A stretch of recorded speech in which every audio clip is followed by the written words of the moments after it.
కొండలు మాత్రం చాలా అద్భుతంగా ఉన్నాయి. కొంతవరకు వీటిని చూసుకుంటూ నడవడం వల్లనేమో బహుశా టైడ్ అనేది రావట్లేదు, కానీ చెస్ట్లో గాలి పీల్చుకోవడానికి ప్లేస్ సరిపోతలేదు. కానీ కొంచెం చెస్ట్ పెద్ద ఉంటే బాగుండు అనిపించేలాగా ఉంది.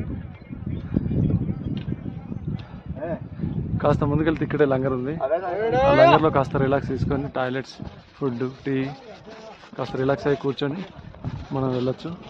ప్రస్తుతానికి ఇది చాలా చాలా టఫెస్ట్. కిందికి దిగవాళ్ళ పరిస్థితి చూసుకుంటే ఆ గుర్రాలు ఎక్కడ పడేస్తాయి అనేది పెద్ద టెన్షన్ ఉన్నది.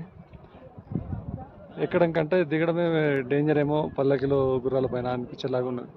ఒకసారి చూడండి ఎంత షార్ప్ ఉన్నాయి ఈ హిల్స్ అన్ని. అక్కడ చూడండి ఎంత షార్ప్ ఉంది, మేఘాలను టచ్ చేస్తుంది. మా బ్యాచ్లో కూడా ఆల్మోస్ట్ అందరు అవుట్ అయిపోయారు. మా తమ్ముడు నేను ఇద్దరమే మిగిలినాం. అవి చూడండి ఎక్కే వాళ్ళు ఎంత కష్టంగా